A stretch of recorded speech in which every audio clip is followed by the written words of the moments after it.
வந்தாச்சு the Chennai Silks mega combo sale summer chill out sale. Summer holidays வந்தாச்சு, நம்ம GT ஹாலிடேஸும் வந்தாச்சு.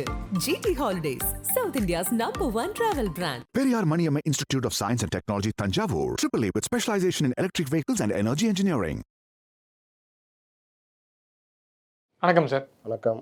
தமிழக வெற்றி கழகம் சமீபத்தில் கருத்து கணிப்பு முடிவுகள்லாம் அது ஆல்ரெடி பண்ண கருத்து கணிப்பு தான். ஆனால் இப்போ அதை முடிவுகள்லாம் வந்து மீண்டும் வைரல் ஆகிட்டு இருக்கு. விஜய் அவர்கள் தமிழ்நாட்டில் வந்து 105 இடங்களை பிடிப்பார். இப்போ வந்து அதுக்கு பிறகு தான் வந்து டிஎம்கே அதிமுகலாம் வருது. அந்த கருத்து கணிப்புப்படி பார்த்தீங்கன்னா டிவிகே வந்து 95லேருந்து 105 இடங்களை பிடிக்கும். கிட்டத்தட்ட வாக்கு சதவீதம் பார்த்தீங்கன்னா 34.55%. அதுக்கப்புறம் ரெண்டாவது தான் திமுக 75 to 85 இடங்களை பிடிப்பாங்க. மூணாவது இடத்துக்கு அதிமுக 27.85%, 55லேருந்து 65 சீட்டுகளை வந்து வின் பண்ணுவாங்கன்னு சொல்லியிருக்காங்க. ஸோ இப்போ இதெல்லாம் அடுத்து லாஸ்ட்டு சொல்லுங்கள். நாம் தமிழர் வந்து 4.4%, 5 to 10 இடங்களை வந்து வெற்றி பெறுவாங்கன்னு சொல்லிட்டு மும்பையை சேர்ந்த ஒரு தனியார் அமைப்பு ஸோ அந்த கருத்து கணிப்பு பண்ணாங்க. ஸோ விஜய் அவர்கள் முன்னிலை பெறாரு இந்த கருத்து கணிப்பு முடிவுன்னு சொல்லிட்டு டிவிக்கு தாவேகாவினர் வந்து ட்ரெண்ட் பண்ணிட்டு இருக்காங்க. சொல்லுங்கள் சார். போன 2021 சட்டமன்ற தேர்தலில் நாம் தமிழர் கட்சியை வாங்கின வாக்கு சதவீதம் எவ்வளோ? 6.8. எவ்வளோ சீட் வந்தாங்க? இந்த சீட்டும் வரல சார். வரல. 6.8 வாங்கியே எந்த சீட்டும் வராத நாம் தமிழர் கட்சி 4% வாங்கி 10 சீட்டு வரைக்கும் வரும்னா நீங்கள் சொல்லுங்கள், நம்புகிற மாதிரி இருக்குது? 4% வாக்கு வாங்குகிற ஒரு கட்சி எங்கேயாவது 5 to 10 இடங்களை வாங்க முடியுமா? 4% ஒரு தொகுதியில் வாங்கினா மிஞ்சி போனால் டிவிக்கு வாக்கு பார்த்தீங்கன்னா தெரியுமே, 12,000, 10,000, சில இடங்களில் 15,000. இதுதான். இதை வச்சுக்கிட்டு நீங்கள் என்ன இது பண்ண முடியும்? அப்போ தெரியுதா இது எவ்வளோ குழந்தைத்தனமான ஒரு சொப்பு சர்வேன்னு? சொப்பு கட்சிக்கு சொப்பு சர்வே தானே பண்ண முடியும். ரெண்டு பெரிய கட்சியுமே பெரிய அளவில் ஓட் பேங்க் வச்சுருக்கவங்க, ரெண்டு பேருமே பெரிய அளவில் கூட்டணி வச்சுருக்காங்க. ரெண்டு பேருமே 234 தொகுதியிலையும் வலுவான கட்டமைப்பு வச்சுருக்காங்க, உட்கட்டமைப்பு. ரெண்டு கட்சியுமே பூத் லெவலில் ஸ்ட்ராங்காக இருக்கக்கூடியவங்க. ரெண்டு கட்சியுடைய சின்னமும் பொதுமக்கள்கிட்ட பயங்கரமாக ரீச் ஆன ஒரு சின்னம்.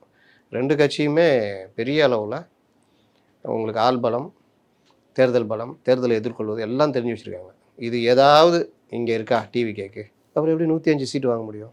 அதுவும் 38%, 34% வாங்கிட்டு 105 இடம், 30% வாங்குறாங்க. அதாவது 95லேருந்து 105 இடங்கள் கூட குறைய இருக்குன்றாங்க.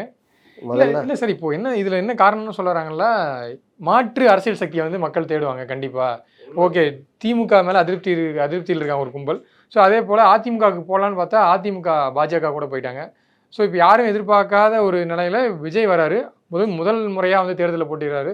கண்டிப்பாக வந்து இந்த ஒரு புதுசாக ஒருத்தங்க வராங்கன்னா அவங்களுக்கு வந்து அவங்க மேலே ஒரு எதிர்பார்ப்பு இருக்கும், அவங்களுக்கு ஒரு வாய்ப்பு தரலான்ட்டு ஒரு எண்ணம் இருக்கும். ஸோ அந்த வகையில் இன்றைக்கி கூட இளம் தலைமுறையினர், பெண்கள் குறிப்பாக நீங்கள் சொன்ன மாதிரி ஆல்ரெடி நிறைய இன்டர்வியூஸில் சொல்லியிருக்கீங்க, சிறுபான்மையினர் மக்கள், மொழி சிறுபான்மையினர். ஸோ இவங்கெல்லாம் வந்து விஜய்க்கு மொத்தமாக ஒரு ஓட்டு போடும்போது இந்த அளவுக்கு வரக்கூடிய வாய்ப்பு இருக்குல்ல, அப்படி அதை தான் முன்னிலைப்படுத்தி சொல்கிறாங்க. நீங்கள் மாற்று வேணும்னு நினைக்கிற மக்கள் எல்லா ஆட்சியிலும் எல்லா காலகட்டத்திலும் இருப்பாங்க. மாற்று யார் அப்படின்றது தான் இங்கே பிரச்சனை. நீங்கள் மாற்று கொடுக்குற அதே நேரத்தில் நீங்கள் எப்படி இருக்கிறீங்க அப்படின்றது ரொம்ப முக்கியம். அதை தான் திரும்ப திரும்ப சொல்லிக்கிட்டு இருக்கிறோம்.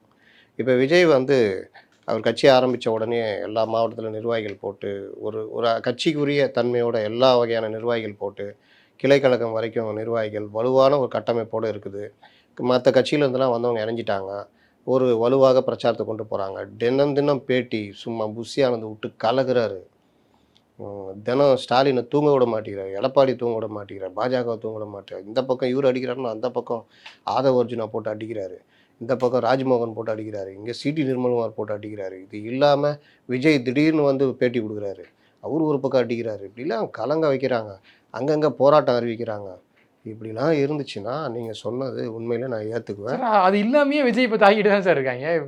விஜய் இவ்வளோ விஷயங்கள் பண்ணல, ஆனாலும் இப்போ விஜய் தானே டார்கெட் பண்ணுறாங்க. திமுகவினும் சரி, அதே போல் பாமகவிலையும் சரி. இந்த தர்பூசணி சாப்பிட்டு ஒருத்தர் நடிப்பார் தெரியுமா, அவர் ஃபேமஸ் ஆனார்ல, அவர் எதுக்கு யூடியூப்லேயும் இதுலேயும் கூப்பிட்டு பேட்டி எடுக்கிறீங்க?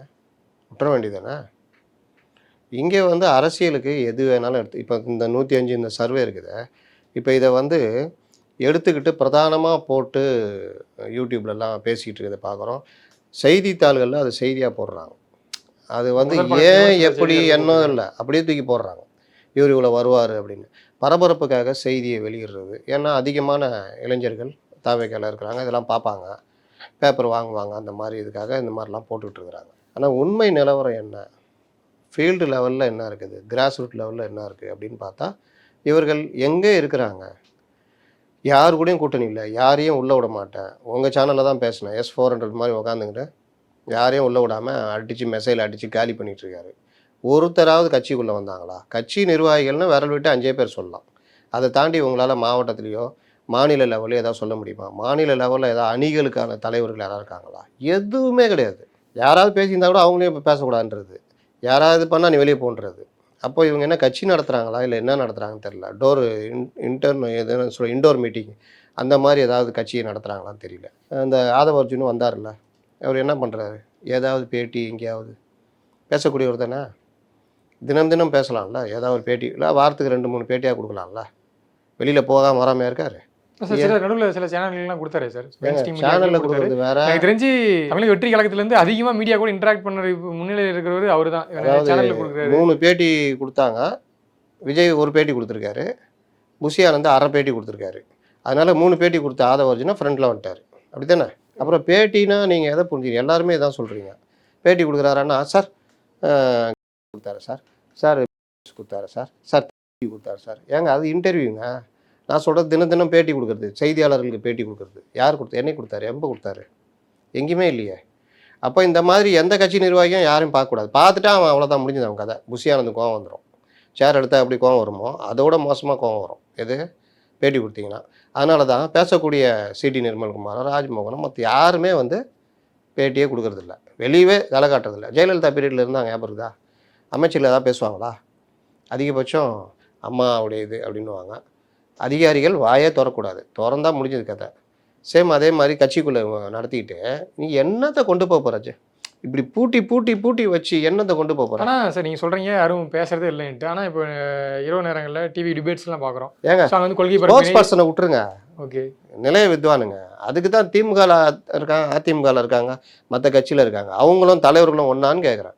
ஸ்டாலினும் செந்திலும் ஒன்றா? திமுக டிபேட்டில் பேசுகிற செந்திலும் அந்த இவர் இன்னொருத்தர் இருப்பார், நக்கீரன்லாம் இருந்தார், அந்த கவிஞர், அவர் இந்த மாதிரி பேசுகிற ஆட்களும் ஸ்டாலினும் உதயநிதியும் ஒன்றா? ஆர்எஸ் பாரதியும் ஸ்டாலினும் ஒன்றும் இல்லைன்னு நான் சொல்கிறேன். ஆர்எஸ் பாரதி பேசுகிற அமைச்சர்கள் பேசுகிறாங்க, இவங்களும் இந்த மாதிரி இவங்க எங்கே பேசுகிறாங்கன்னு கேட்குறேன். நீங்கள் வாட்டில் டிவி டிபேட்டில் ரமேஷ் பேசுகிறாரு, லயலாமணி பேசுகிறாருன்னா அவங்க ஸ்போக்ஸ் பர்சனு. அந்த மாதிரி 100 பேர் இருக்காங்க. கல்யாண சுந்தரம் இருக்கார், கோவை சத்தியன், பலர் இருக்காங்க. அவங்களும் எடப்பாடி பழனிசாமியும் மற்றவர்களும் ஒன்றான்னு கேட்குறேன். அவங்க பேசுகிறது டிபேட்டுக்காக அவங்கள அனுப்பிச்சி வச்சு பேச வைக்கிறாங்க.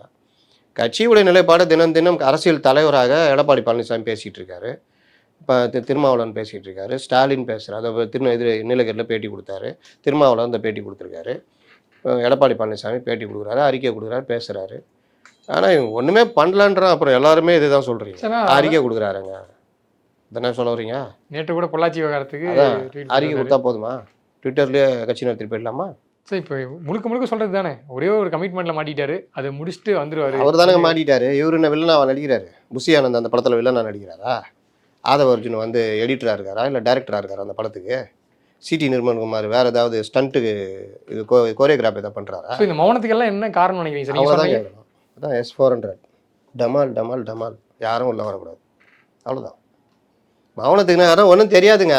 ஏங்க தெரியாத ஆள்கிட்ட போய் கேட்டேன்னாங்க சொல்லுவீங்க, புரியுதா?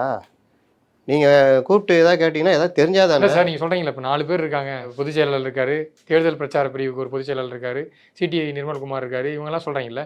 ஸோ இப்போ 4 பேர் இருக்காங்கன்னா ஸோ ஒருத்தர் 4 பேர் தான் இருக்காங்க. அதான் சார், 4 பேர் இருக்காங்கன்னா 100 பேர் இருக்கிறதுல 4 பேர் இருக்காங்க. இல்லை சார், இதில் 4 பேர் தான் இருக்காங்கன்னு இல்லை. ஒருத்தர் இந்த மாதிரி தவறு பண்ணுறாரு, இந்த மாதிரி பேச விடாமல் தடுக்கிறாருன்னா மிச்சம் 3 பேர் இருக்காங்களா? அவங்களுக்கு தெரியும்ல. இப்போ அவங்களாம் சிடி நிர்மல்குமார்லாம் அரசியல் அனுபவம் வாய்ந்தவர், அவருக்கு தெரியும்ல. தெரியும். ஸோ அவரு தெரியும் போது அவர் எடுத்து சொல்லலாம். அவங்க எடுப்படா இல்லை, இந்த மாதிரி கட்சி போயிட்டு இருக்குன்னு சொல்லலாம். தலைவர் விஜய்கிட்ட கூட சொல்லலாம். தலைவர் விஜய் பார்த்தா தானே. அப்புறம் சார் தலைவர் விஜய்கிட்ட சொல்கிறீங்க, அவர் என்ன சொல்லுவார்னா, எதுக்கு நீங்கள் ஜான் ஆரோக்கியசாமி புஷி ஆனந்தையும் பார்த்து இந்த விஷயத்த சொல்லுங்கன்னு. அப்புறம் சார் தொடர்ச்சியாக கட்சியை அவங்க கட்டுப்பாட்டிலேயே தான் இருக்குன்னா, கட்சி இப்படி சரிவை நோக்கி போயிட்டு இருக்குன்னா ஒருத்தர் கூட சார் அவர் நாலேஜ் எடுத்துகிட்டு போயிருக்க மாட்டாங்க. எடுத்துகிட்டு போனாங்க, இல்லை 100 பேர் எடுத்துகிட்டு போனாங்க, சரின்ட்டாரு. சரி, எதுக்கு நீங்கள் சரிவாக போகுதுன்னு சொல்கிறீங்கல்ல, அது சம்மந்தமாக புஷி ஆனந்திட்ட சொல்லிவிடுங்க. இன்னும் என்ன சில செய்திகள்லாம் வருதுன்னா இப்போ இதில் வந்து விஜய் வந்து 105 இடங்களை பெற்றாலும் தனி மெஜாரிட்டியில் ஆட்சி அமைக்க முடியாது. அப்போ நீங்கள் ஏன் பேச்ச மாதிரி போகிறீங்க? இல்லை சார், இல்லை சொல்ல வரேன். இல்லை நான் சொல்லுங்க, அது கட்சிக்குள்ளே இருக்கிற பிரச்சனை பற்றி பேசியிருந்தீங்கல்ல. இல்லை சார், நான் சொல்ல வரேன். 105 இடங்களை பெற்றாலும் தனி மெஜாரிட்டியில் ஆட்சி அமைக்க முடியாது. ஸோ அப்போ வந்து அதிமுக ஆதரவு தேவை.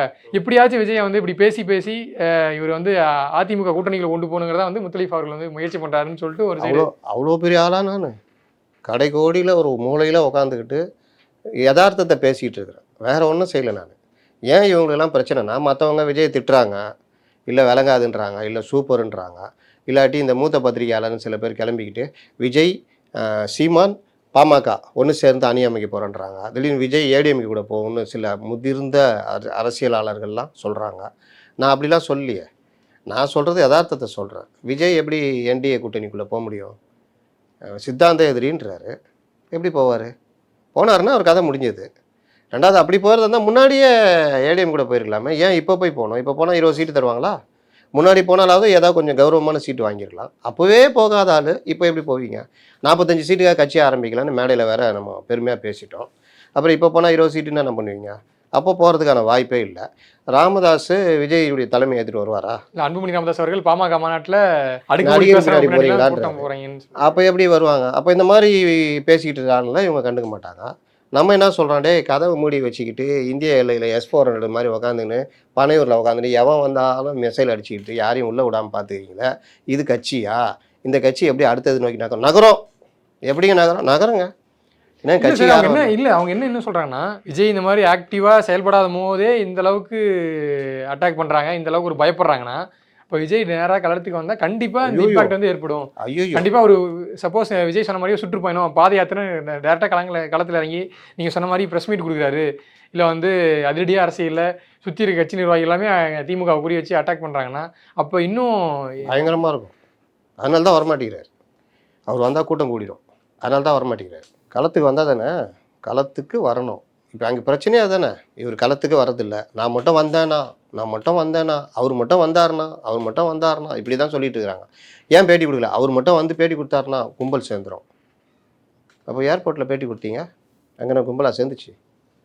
இங்கே கும்பல் மதுரையில் சேரக்கூடாதுன்ட்டு கொடுத்தாரு. சேராதில்ல, கல்லால் அடித்து விடாதீர்கள் மொமெண்ட் அது. நான் மதுரைக்கு வருகிறேன், யாரும் வந்து விடாதீர்கள், யாரும் வேனில் ஏறாதீர்கள் அப்படின்னு இவர் வேன் எடுத்துகிட்டு போகிறான். நீங்கள் ஷூட்டிங் தானே போகிறீங்க. ஷூட்டிங் போய் இதுக்கு முன்னாடி எப்படி போயிருக்கீங்க? நீங்கள் பத்திரிகையாளர் தானே, சினிமா இதெல்லாம் பார்த்துருப்பீங்க. இதுக்கு முன்னாடி தமிழ்நாட்டில் விஜய் எங்கேயுமே ஷூட்டிங் பண்ணலையா? அப்போல்லாம் அந்த மாதிரி வந்தாங்களா? இப்போ மட்டும் எப்படி வராங்க? அரசியல் ஆகிட்டாரு. ஏன்னா அரசியல் ஆகிட்டா விஜய்க்கு தனியாக தான் செஞ்சு வச்சிட்டாங்களா? அதே ரசிகர் அதே தானே. மேட்ரு அது இல்லை. முன்ன போகும்போது ஒரு தொப்பி மாட்டி ஒரு மாஸ்க் போட்டு சைலண்ட்டாக யூனிட் வண்டி வரும், ஏறி போயிடுவார். எங்கே ஷூட்டிங் எல்லாம் யாருக்கும் தெரியாது. இப்போ அப்படி இல்லை. இப்போ இவருக்கு மாஸ்க் காமிக்கணுமா? இவர் போகும்போது அவ்வளோ ரோட் ஷோ நடக்குதுன்னு. அதனால அரசியல் கட்சி தலைவர் விரும்புறதானே சார்? எல்லா அரசியல் கட்சி தலைவர்களும் எல்லா டைமும் விரும்பிக்கிட்டு தொல்லை கொடுத்துட்டு இருக்க மாட்டாங்க. தேர்தல் நேரத்தில் இல்லை குறிப்பிட்ட ஏதாவது ஒரு டைமில் பண்ணுவாங்க. நீ வந்து போகிற வரப்போலாம் அந்த மாதிரி பண்ணியிருந்தேன்னா ஜனங்க கடுப்பாகிறாங்களா? நீங்கள் கரெக்டாக ஸ்கூல் லீவ் விட்ட டைம் எல்லாம் கொடைக்கானல் போகிற டைமில் நீ இந்த ரோட் ஷோ நடத்த எவ்வளோ பேர் தொல்லை தெரியுமா? போலீஸ் பார்த்துச்சு, 2 தடவை ஏமாந்தாங்க, 3ஆவது தடவை ஃபுல்லாக லாக் பண்ணிட்டாங்க. லாக் பண்ணிட்டு அடுத்த தடவை பார்த்தா பைக்கில் போனவங்களாம் கீயெல்லாம் போய் இது பண்ணாங்க. ஏன்னா இது ஒரு மோசமான நிகழ்வு. இது வந்து இவர் வராதீர்கள், நான் இன்னும் ஒரு ஹவரில் அங்கே போயிடுவேன். இந்த கதையெல்லாம் இதெல்லாம் குழந்தைகள்கிட்ட வேணால் புதுசாக, ரசிகர்களுக்கு வேணால் புதுசாக தெரியும். இல்லை இந்த மாதிரி பத்திரிகையாளர்களுக்கு இல்லை சார் அப்படி சார்னு சொல்லலாம். இதெல்லாம் திட்டமிட்டு செஞ்ச வேலை. இவர்கள் திட்டத்தை ஒரு 2 நாளில் போலீஸ் கண்டுபிடிச்சிச்சு. இல்லை சார், இப்போ இந்த மாதிரி விஷயங்கள் நீ எடுத்து பேசும்போது கண்டிப்பாக வந்து இவங்க திமுகவுடைய கைக்கூலிகள், இவங்க வந்து விஜயோட அந்த என்ட்ரியே பிடிக்காம அந்த முறையிலேயே வந்து அவரை அடக்கணும்னு சொல்லிட்டு தான் இந்த மாதிரி ஜேர்னலிஸ்ட்டை வச்சு மீடியாக்களை பேசுகிறாங்க. இருக்கிறாங்க, அது ஜேர்னலிஸ்ட் இருக்காங்க, திட்டுறாங்க, அவரை கேவலமாக பேசுகிறாங்க, அப்படி பேசுகிறாங்க. நான் வந்து இண்டிபெண்ட்டு, நான் வந்து ஒரு அனலிஸ்ட், அவ்வளோதான். நான் வந்த புதுசில் விஜயை எப்படி பேசியிருக்கேன் பாருங்கள். இதே மூத்த செய்தியாளர்னு சொல்லிக்கிறவங்களாம் விஜய் வழங்க மாட்டார் இப்படி சாபம் விட்டுருந்தாங்க. அப்போல்லாம் கூட நான் சொன்னது, என்னங்கய்யா ஒருத்தர் வரட்டும், அவர் பெரிய இண்டஸ்ட்ரியில் பெரிய இதை விட்டுட்டு வரட்டும், அவர் அரசியல் என்னன்னு பாருங்கள், அதுக்கப்புறம் விமர்சனம் வைங்கன்னு சொன்னோம். நான்லாம் ஆரம்பத்துலேருந்தே அப்படி தான் சொல்லியிருக்கேன். விஜய் வரதுக்கு முன்னாடி இருந்தே சொல்லியிருக்கேன், ஒரு மாற்று தேவை, இந்த 2 கழகங்களுக்கு ஒரு மாற்று தேவை வந்தால் தான் ஜனநாயகம் கொஞ்சமாவது இருக்கும், இந்த பயம் இருக்கும்.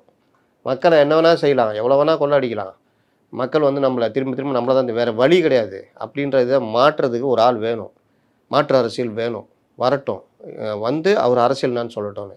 விக்கிரவாண்டி மாநாடு கூட பலரும் நடக்காது, இது மாநாடா அது விளங்கும் அப்படி இப்படின்னு சொன்னப்போ கூட நான்லாம் சொன்னது, இவர் தன்னுடைய எதிரி யாருன்னு காமிக்கிட்டோம், மாநாட்டில் ஒரு பேசட்டும், எதிரி யாருன்னு காமிட்டோம், அதுக்கப்புறம் அவரை விமர்சனம் பண்ணுங்க. அப்படி 6 பேரை வச்சுக்கிட்டு ஒரு இது நடத்துனாங்க, ஞாபகம் இருக்கா? டிபேட் மாதிரி. எல்லாருமே வரமாட்டா, விளங்க மாட்டார், நாசமாக போயிடுவார், அப்படி அந்த தொனியில் தான் பேசுனாங்க.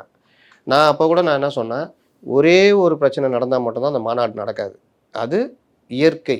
கரெக்டாக அக்டோபர் மாதம் நடத்துகிறாங்க, புயல் காலம், மழையெல்லாம் பெஞ்சாதான் நடக்கிறதுக்கு வாய்ப்பு குறைவு, மற்றபடி நடக்கும் அப்படின்னு.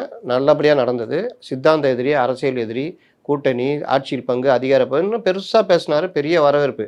அந்த டைமில் அவர் கூட வந்து ஆரம்பிக்கிற டைம்னால பலரும் இருந்தாங்க. இப்போ அரசியல் ஆலோசகர்னா 3 பேர் இருந்தாங்க. இப்போ பேச்சு எழுதி கொடுக்கறது, தீர்மானங்கள் போடுறது, எப்படி கூட்டம் நடத்துறதுன்னு ஆலோசனை சொல்கிறதுக்கு இவர்களும் கேட்டார்கள், இந்த லகுடபாண்டிகளும் கேட்டார்கள், ப்ளஸ் ஐயநாதன் போன்றவர்களும் இருந்தாங்க. பலரும் பேச்சு இதெல்லாம் பண்ணாங்க. KS ராதாகிருஷ்ணன் இருந்தார், பல தரப்பியாக இருந்தார், பலரும் வந்து ஹெல்ப் பண்ணாங்க. பலரும் இந்த கட்சிக்கு அணியாக வரத்துக்கு ரெடியாக இருந்தாங்க. பெரிய எதிர்பார்ப்பு இருந்தது. 2-3 மாதம் அது பேசு பொருளாக இருந்தது. அப்புறமா தான் தெரிஞ்சது தலைவர் இதுக்கு மேலே வேலைக்கு ஆக மாட்டாங்க இவங்கன்னு. அப்போ தான் புஷி ஆனந்த் முழித்து கொண்டார். அடங்கொய்யால, நம்மளோட அறிவாளி எவனாவது இந்த கட்சிக்குள்ளே வரலாமா, நம்மளே அறிவாளியாக இருக்கிறோம் அப்படின்ட்டு யாரையும் உள்ளே விடக்கூடாதுன்னு. ஒரு 2 மாதத்தில் அந்த 3 அரசியல் ஆலோசகர்களும் அவமானப்படுத்தப்பட்டார்கள், உதாசீனப்படுத்தப்பட்டார்கள், நிராகரிக்கப்பட்டார்கள். அவங்க ஒன்றும் இவங்கள நம்பிலாம் கிடையாது. அவர்கள் வந்து எவ்வளோ பேரை பார்த்துட்டு வந்தவங்க.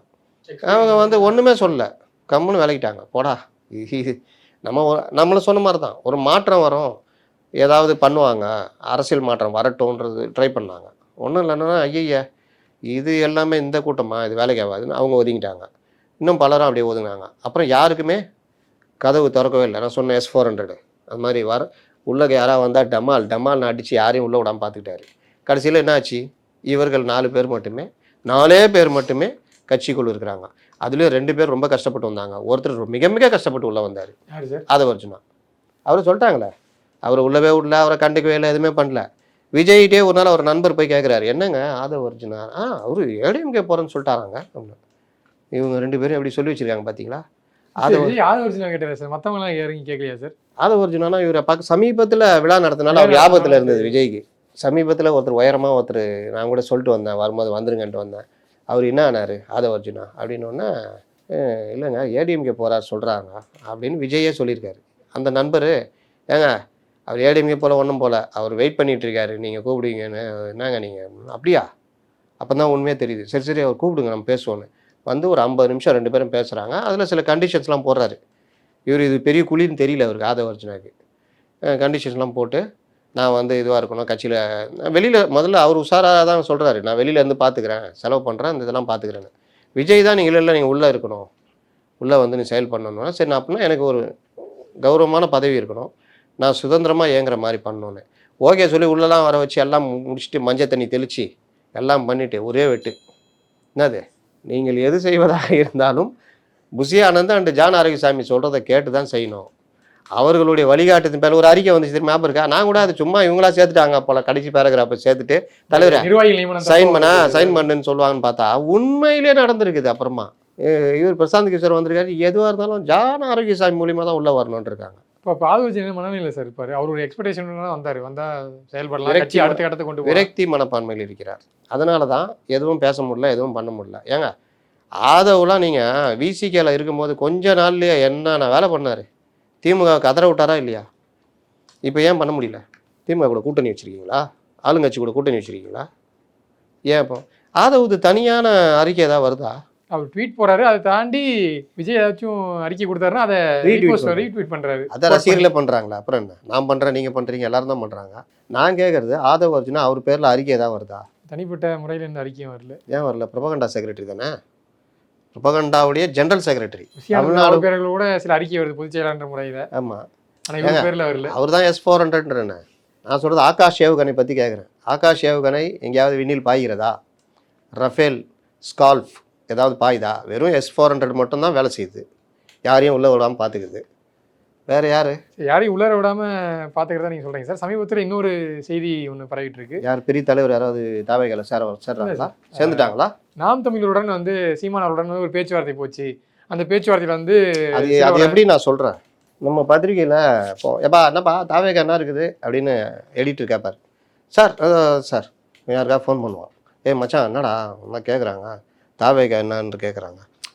சீமான் கூட பேசினுக்கிறான்னு சொல்லு. உடனே சீமானுடன் ரகசிய பேச்சுவார்த்தை, இது இது அது இது இது அது அது இது அப்படின்னு. இன்னும் 2 நாள் பொறுத்து ஒரு மூத்த செய்தியாளர் அவரும் இப்போ சொல்லி சொல்லி சொல்லி வெறுத்து போயிருக்கோம். அவர் பார்ப்பாரு, யோசிச்சு பார்ப்பாரு, இப்படி கிளப்பி விட்டாங்க அப்படின்னு.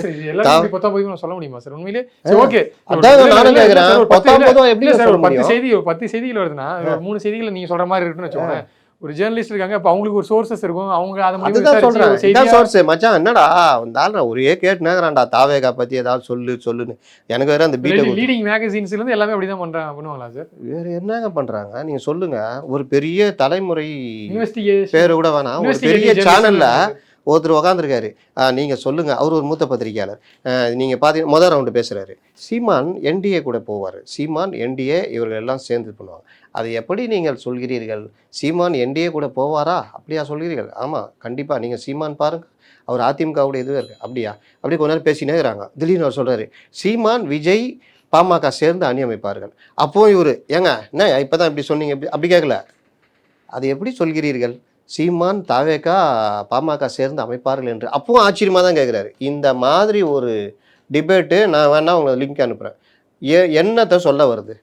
அந்த நெறியாளர் என்ன மைண்ட் செட்டில் இருக்கார், சொல்கிறவரு என்ன மைண்ட் செட்டில் இருக்கார்? நான் கொஞ்ச நேரத்துக்கு முன்னாடி சொன்னேன்ல, தாவேகாவும் பாமகவும் எப்படி ஒன்று சேர முடியும்? சீமானும் பாமகவும் தாவேகாவும் எங்கேயாவது ஒன்று சேர முடியுமா? சீமான் தலைமையில் தான் சீமான் சொல்கிறார். இல்லாட்டி போடா நான் எப்போவுமே தனியாக நிற்கிறேன், இப்போ என்ன புதுசா நீ வந்து இந்த இடத்துல வந்து நீங்க சொன்னீங்களா சார், தேர்தல் வளர ஆலோசகராக இருக்கக்கூடிய திரு ஜான் ஆரோக்கியசாமி அவர்கள்.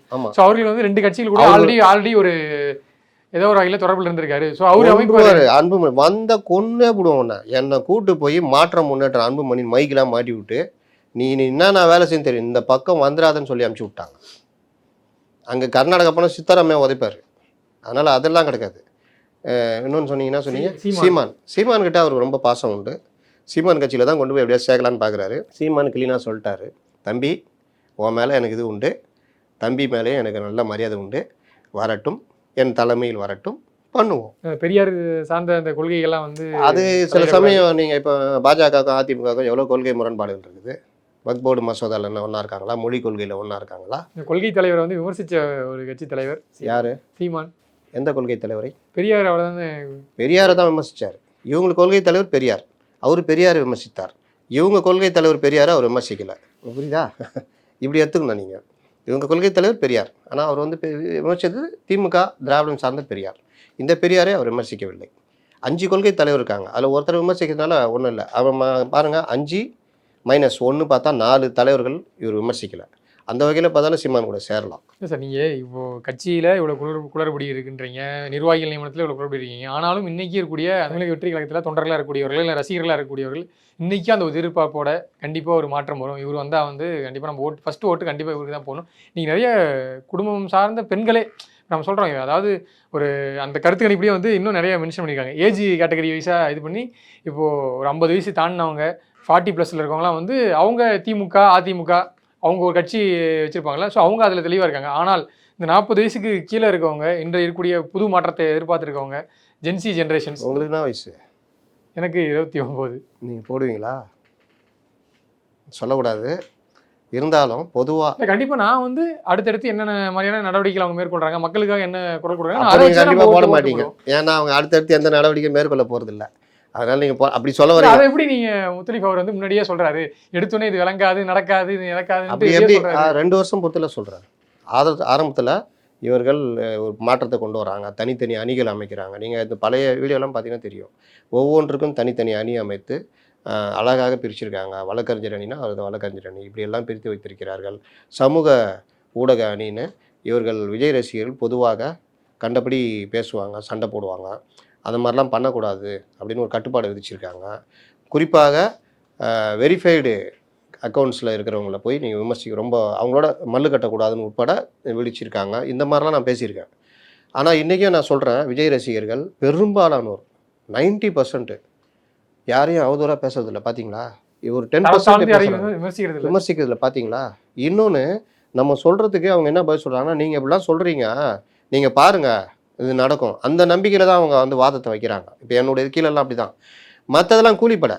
இந்த கூலிப்படை அது அங்கேருந்து ஏவப்பட்டிருக்கும். விஜய் ரசிகர் போர்வையில் திட்டம் அதெல்லாம் கண்டுக்கவே கூடாது.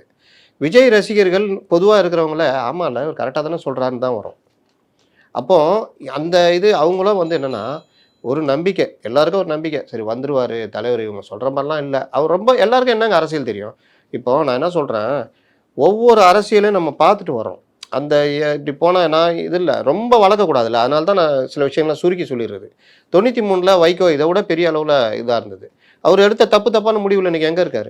இத்தனைக்கும் வைகோ நேரடி அரசியல்வாதி, அரசியல் கட்சி. நீங்கள் சொல்கிறபடியே வைப்போம். 70 ஆண்டுகளுக்கு மேற்பட்ட அனுபவம், அந்த வரலாறு கொண்ட கட்சிகள்லேயே நிறைய குளறுபடிகள் இருக்குது, அங்கங்கே பிரச்சனைகள் இருக்குது. இல்லைங்க, நான் அதான் சொல்ல வரல. கட்சி அமைப்பு பெரிய அளவு கட்சி அமைப்பு வச்சுருந்த வைகோவை கட்சி அமைப்புலாம் இருந்து அவர் எடுத்த தவறான முடிவுகள்னால புறக்கணிக்கப்பட்டிருக்காரு. நீங்கள் கட்சி அமைப்பே உங்கள்கிட்ட இல்லை, எதுவுமே இல்லை. நம்ம வந்து ஏன் விமர்சிக்கிறோம்? ஆரம்பத்தில் இதெல்லாம் இருக்குதுன்னு பார்த்தோம். கொஞ்சம் கொஞ்சமாக வரும்பொழுது பேசும்பொழுது அந்த கட்சி எனக்கு எப்படிங்க தகவல் வரும்? நீங்கள் சொல்லுங்கள். உங்கள் கட்சியிலேருந்து தானே வரும். உங்கள் கட்சியிலேருந்து ஏங்க இப்படி பேசுகிறீங்க சார், இந்த மாதிரி நடக்குது சார், சார் இப்படி நடக்குது சார். புஷி ஆனந்த் உள்ள கதவு பூட்டிட்டு யாரையும் உள்ள ஒரு பார்த்துக்கிறேன். நான் பனையூரா போனேன். எனக்கு பனையூரில் இருக்கிறவங்க கொடுக்குற தகவல் தானே. புஷி ஆனந்துக்கிட்ட புஷி ஆனந்தும் ஜான் ஆரோக்கியசாமி இவ்வளோ பவராக இருக்காங்க அப்படின்னுன்ற தகவலை எனக்கு யார் தருவா? அந்த கட்சியில் இருக்கவங்க தானே தருவாங்க. இன்னொன்று, இன்றைக்கி நான் சொன்னது எதாவது தப்புச்சா? காளியம்மாள் மேட்டர் நான் சொன்னேன், உள்ளே விட மாட்டேங்கிறாங்க.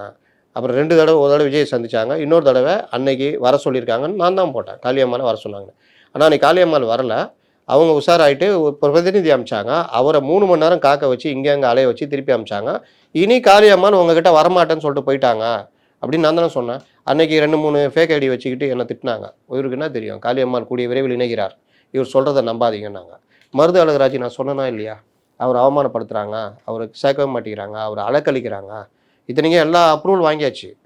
அவர் வந்து சும்மா வரல, அவர் ஒரு 1000 பேரோட வந்து இணையிறதா இது இல்லையா? விஜய் கேட்டார், என்னங்க காளியம்மாள் வரல? இல்லை சார், ஒரு நல்ல நாள் பார்த்து முடிஞ்சிச்சா? எத்தனை தடவை விஜய் கேட்பார்?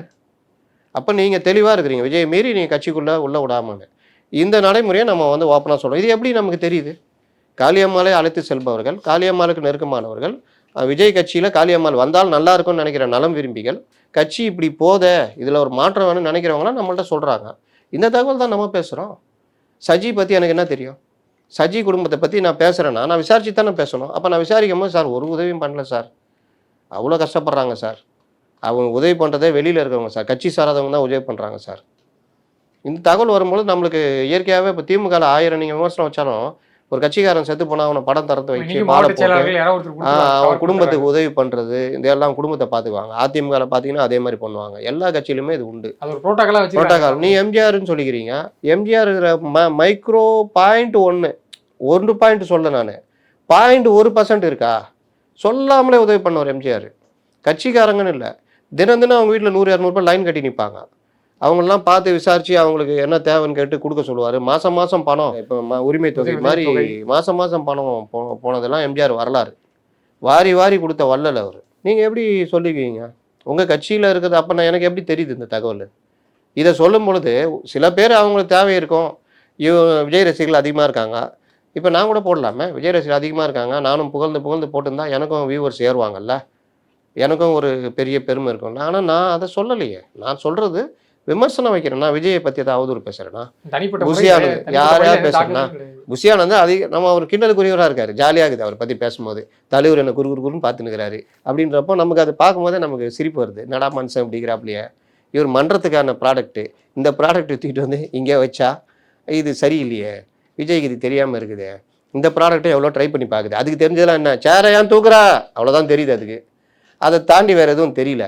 அப்போ அந்த ப்ராடக்ட் இதுக்கு செட் ஆகலை, புரியுதா? அப்போ நம்ம இதை வந்து என்ன பண்ணுறோம், ஒரு ஜாலியாக சட்டையர் பண்ணுறோம், அவ்வளோதானே. அதை தாண்டி அவதூறு பண்ணுறோமா? எந்த தலைவரையாவது நம்ம எதாவது பேசியிருக்கோமா? அவ்வளோதான்.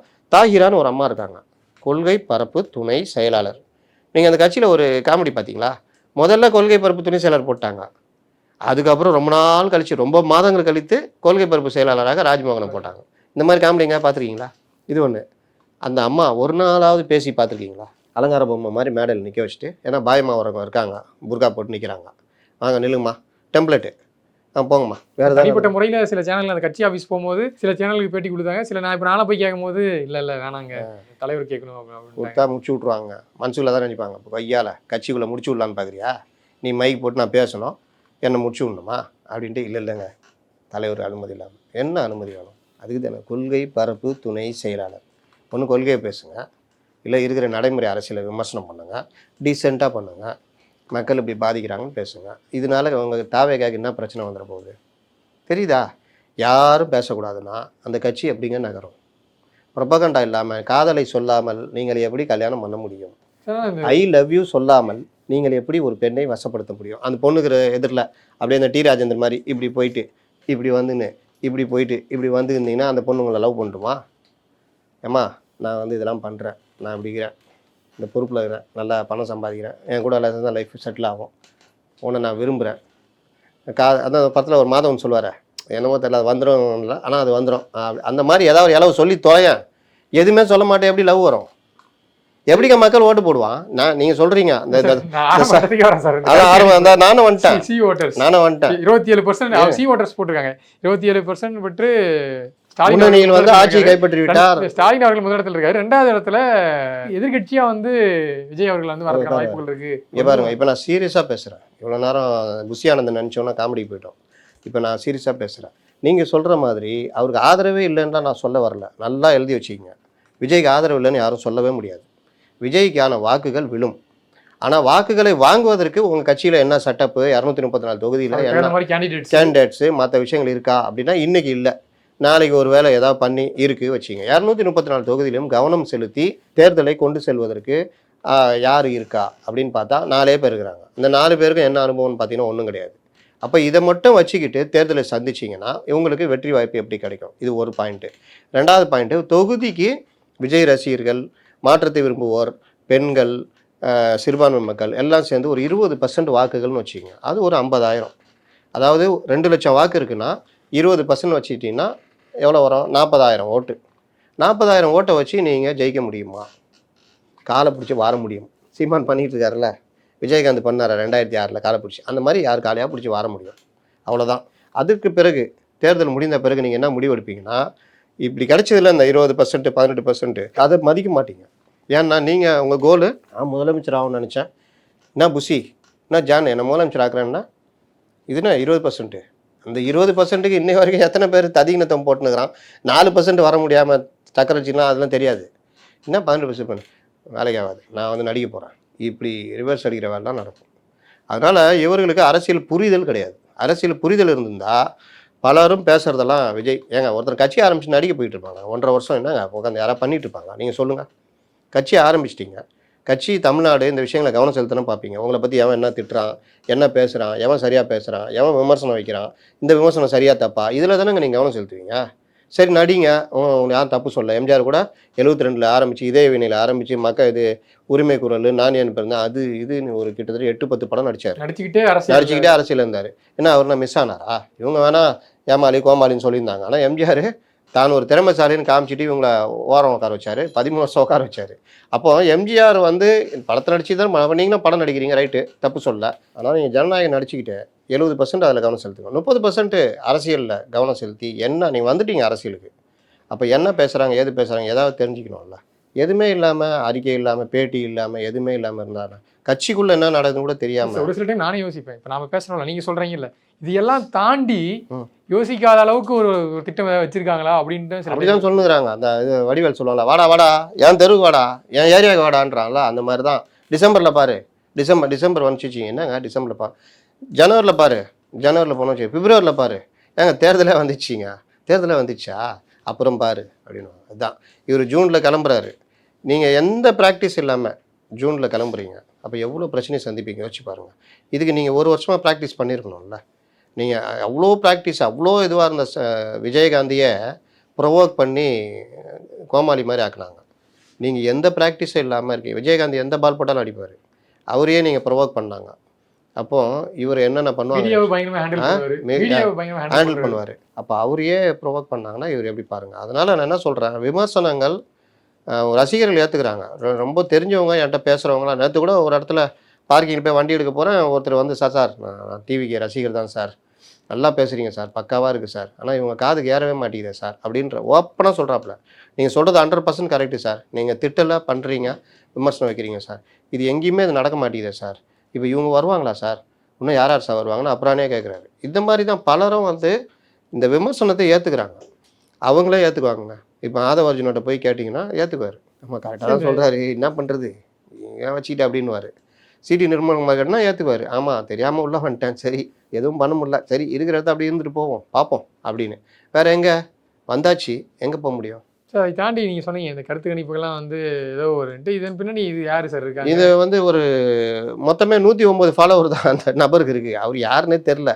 அவர் ஏதோ ஒன்று எடுத்து போட்டு விட்டாப்புல. நீங்கள் கருத்து கணிப்புனா இங்கே நடத்தியிருக்கணும். ஒரு தொகுதிக்கு எத்தனை சாம்பிள்ஸ் எடுத்தோம், என்ன எடுத்தோம், அது எதுவுமே கிடையாது. போட்டாங்க. அது இதை எடுத்துகிட்டு 2 பத்திரிகைகள் எதை பற்றியும் கவலைப்படல. அவங்க தூக்கி அப்படியே சாணியை எல்லா கட்சியிலும் பண்ணுறாங்களா சார்? எல்லா கட்சியிலும் கருத்து கணிப்பு கொஞ்ச நாளைக்கு முன்னாடி பார்த்தோம், ஒரு பிரபலமான ஒரு ஊடகமே வந்து போட்டாங்க அதிமுக வந்து முன்னாடி வராங்கன்ட்டு. ஸோ எல்லா கட்சியிலும் வந்து அப்பப்போ அந்த தேர்தல் அதே மாதிரி தான் இவர் விஜய் தான் நம்பர் 1ல் இருக்கார், ஸ்டாலின் செகண்டில் இருக்கார் அப்படின்னு போட்டு அண்ணாமலை இதில் அண்ணாமலையும் போட்டு வச்சுருப்பாங்க பார்த்தீங்களா? அப்போ எப்போ எடுத்தது? முதல்வர் இதில் அண்ணாமலைன்னு போட்டு வச்சுருப்பாங்க. அதனால் இது எதுவுமே வந்து நிற்காது. நீங்கள் தேர்தலுக்கு நெருக்கத்தில் என்னென்ன நடக்க போகுதுன்றது தான். நீங்கள் 2016 சொல்லாத கருத்து கணிப்பா 202 சீட்டு திமுக ஜெயிக்கும்னு சொன்னாங்க. அன்றைக்கெலாம் நாங்கள் சொல்லும் போது இதே மாதிரி திட்டியிருந்தாங்க. இவன் வந்து இது அது நம்ம பத்திரிகையாளர் நண்பர்களை என்கிட்ட பந்தயம்லாம் கட்டினாங்க. நான் சொன்னேன் சம்பளத்துக்கு சம்பளம் கட்டிக்கலாம்ப்பான்ட்டேன். கட்டிக்கலாம் 189 சீட் வரும்னு ஒருத்தர் சொன்னார். திமுக தாராளமாக 89 சீட் வரும்னு. கரெக்டாக அதுதான் வந்தது. 89 சீட் வரும், 189 வராது. ஏழு மறுபடியும் ஆட்சி பிடிக்கும். சம்பளத்துக்கு சம்பளம் கட்டிக்கலாமா அப்படின்னு கேட்டேன். இப்போ நான் இதை பார்க்குற அவங்களுக்கும் தெரியும். அந்த செய்தியாளர்கள் 2 பேருமே இப்போ இருக்காங்க.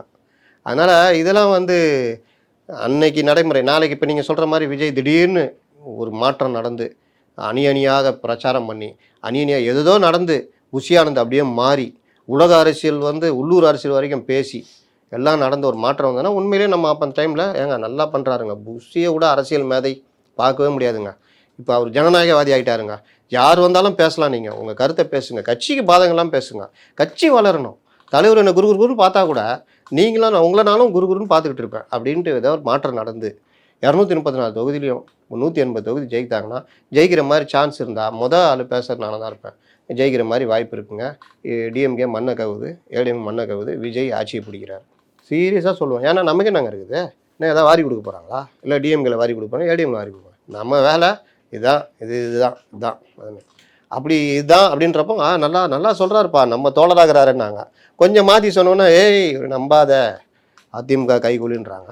நேற்று நான் பொள்ளாச்சி இதில் அதிமுக விமர்சனம் பண்ணி தான் பேசினேன். இன்றைக்கி எப்படி போலீஸ் ஆஃபீஸரில் இவங்களாம் பாதுகாக்கிறாங்களோ அது மாதிரி பாண்டியராஜன் ஒரு எஸ்பியை இவங்க பாதுகாத்தாங்க. நீங்கள் பார்த்தீங்கன்னா டாஸ்மார்க்கில் ஓங்கி அறைவார் ஒரு லேடி. அப்போ ஒரு டிஎஸ்பி அவர் ஒன்றுமே பண்ணலையே, உலகமே எதிர்த்துது, ஒன்றுமே பண்ணல. எஸ்பியை ப்ரமோஷன் கொடுத்தாங்க. அவர் அதில் உட்காந்துக்கிட்டு அந்த பாதிக்கப்பட்ட விக்டிம் அடையாளத்தை பேசினார். இங்கே கோர்ட் இப்போ கண்டிச்சதில்லை விக்டிமை பற்றி எப்படி சொல்லலான்னு. அது மாதிரி தான் அப்போ கிருபாகரன் ஜட்ஜி கண்டித்து ஃபைன்லாம் போடுவேன்னாரு. என்ன ஆச்சு? அவருக்கு அது மேலே ஏதாவது நடவடிக்கை எடுத்தாங்களா? ஒன்றும் இல்லை. என்ன ஒன்று இவங்களுக்கு வித்தியாசம். அவர் இருந்தால் சிபிஐ எடுத்துக்கு பாப்பா, சிபிஐ என் தொல்லை விடு, ஆளை விடு, விசாரிச்சிங்கன்ட்டாப்புல. இங்கே சிபிஐக்கே கோர்ட்டு போட்டாலும் கோர்ட்டுக்கு போய் எதிர்த்து போய் ஒரு 50 லட்ச ரூபா ஃபீஸை கட்டி வக்கீலை போட்டு அதுக்கு ஒரு மாற்று இதை வாங்கிட்டு வராங்க. நம்ம எல்லாத்தையும் தானே விமர்சிக்கிறோம். இவர் மோசம், இவரை வந்து தனிப்பட்ட முறையில் திட்டுறதோ இல்லை அவரை தனிப்பட்ட முறையில் உருவ கேள்வி பண்ணுறதோ எதாவது பண்ணுறோமா? என்ன ஃபேக்டோ சொல்லிட்டு போயிட்டே இருக்கிறோம். இதுதாங்க அரசியல், இதுதாங்க விமர்சகக்கூடிய வேலை. நம்பாத சொல்கிறோமா? இவர் விஜய் திமுகவுடன் போய்விடுவார். நீ சொன்னல பாமக இவங்கள சேருவான். இப்போ நான் சொல்கிறேன் பார், விஜய் திமுகவுடன் போய்விடுவார். அதனால தான் கம்முனுக்கிறாரு. திமுக விமர்சனம் பண்ண மாட்டான்னு நம்ம சொல்கிறோம். இப்படி பண்ணலைன்னா உன் கட்சி சிக்கலாகிடும் ராசா, அப்படி தான் சொல்கிறோம். அதனால் இதுதான் யதார்த்தம். கண்டிப்பாக சார், பொறுத்திருந்து பார்க்கலாம் அடுத்த கட்ட நடவடிக்கைகள் என்ன நடக்குதுன்ட்டு. நேரம் ஒதுக்கி பல தகவலுக்கு பதிலளிச்சிங்க. நேரத்துக்கு நன்றி சார். நன்றி. வந்தாச்சு தி சென்னை சில்க்ஸின் mega combo sale summer chill out sale. Summer holidays வந்தாச்சு, நம்ம ஜிடி ஹாலிடேஸும் வந்தாச்சு. GT holidays, south India's #1 travel brand. Periyar Maniamma Institute of Science and Technology, Tanjavur, AAA with specialization in electric vehicles and energy engineering.